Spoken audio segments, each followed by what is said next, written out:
We really do have 3 target audiences, so I talked about that support system. We need to make sure the general public know about prematurity. We know we only have 1 in 3 right now, so we have a lot of work to do. We need to make sure pregnant women know the signs and symptoms of preterm labor, can recognize things going on in their body that are not right and need to be calling a physician or a healthcare provider as soon as possible. We also need to make sure, as we talked about earlier, that health professionals have the most updated research and information available about these new signs and symptoms of preterm labor, and really are starting to talk about it earlier in those prenatal visits, maybe not the 32nd week of pregnancy, because some may have delivered at that point, so maybe we start talking about it at the 20th week visit. But let's get back to those 5 aims. We've talked about 1, we need to raise public awareness. If we can't do that, we can't get anywhere with reducing the occurrence of preterm births. Because this is a problem that we can feel empowered. I mean, every single person needs to work on this. That's right. We need to make sure, and we can talk about this, the pregnant women, as we said, know the signs and symptoms of preterm labor. We need them to know that if they're having contractions every 10 to 5 minutes or more often, they need to see someone. If they're having a low, dull backache, they need to see someone. If they have water leakage, they need to see someone. That might be an indication that their water has broken, and then it's a race against time.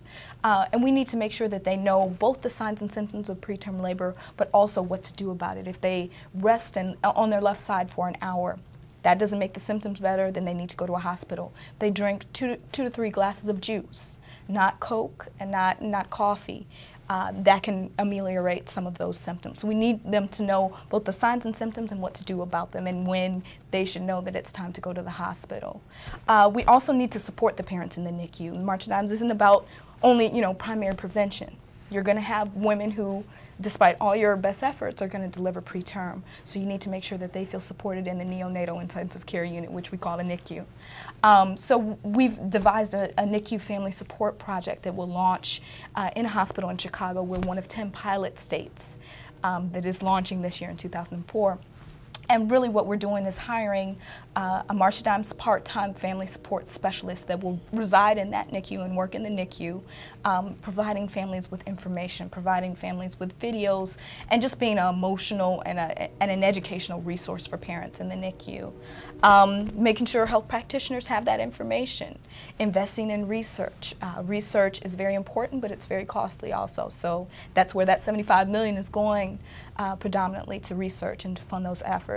And also, of course, lastly, we need to make sure that women have adequate health insurance, because if they don't, you have women going to the emergency room and that's the first time they present to the hospital, which isn't the optimum. We want them to go for preconceptual care. We want them to go to prenatal care.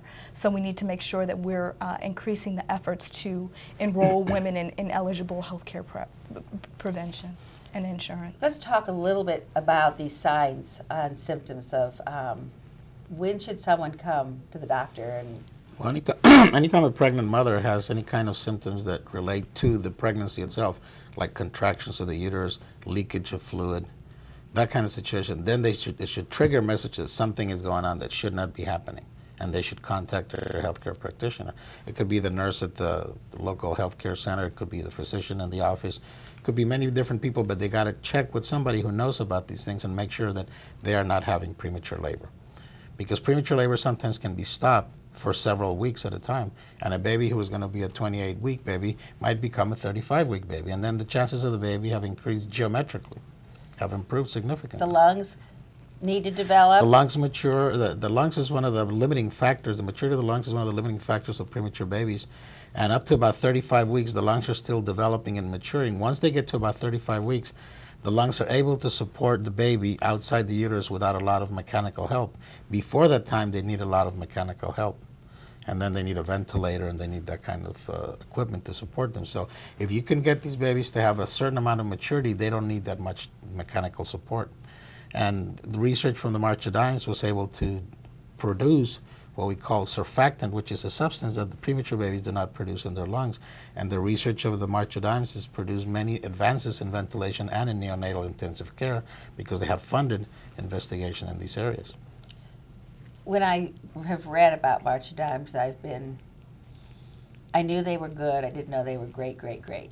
And what the March of Dimes has done to make families happier, to make babies healthier, and to motivate moms and dads to be healthy before they have the babies is very much to be applauded.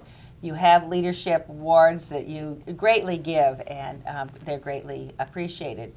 I think that if you have one last comment or plea, Dr. Ramirez, what would you say to a pregnant woman? I would say to a pregnant woman that be conscious of the fact that this baby is in an environment that at any time can become unstable, and then you could end up with a preterm baby.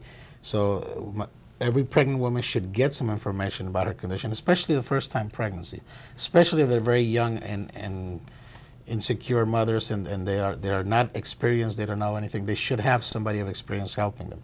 I think it's important to have programs in the schools for the teenagers who are in school, who are engaging in sexual relationships, to be able to understand about pregnancy, to be able to prevent certain things, to be able to know what's going on if they are pregnant. So they learn in school some of these signs and some of these things that we're trying to teach. And Janine, what's your final comment for Let's Go campaign?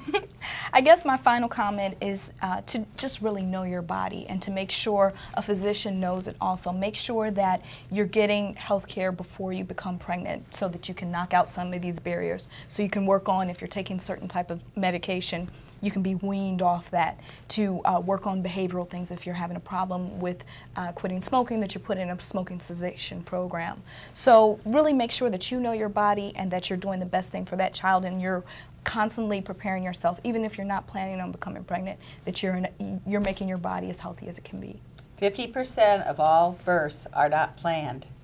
So we do need to plan ahead, even if we're not planning. And I think that that's very important, that we can help have healthy babies, and it's everyone's job to do so. March of Dimes will help you do that. So please be good to your body, be good to your baby, and thank you so much for sharing your campaign. Thank you.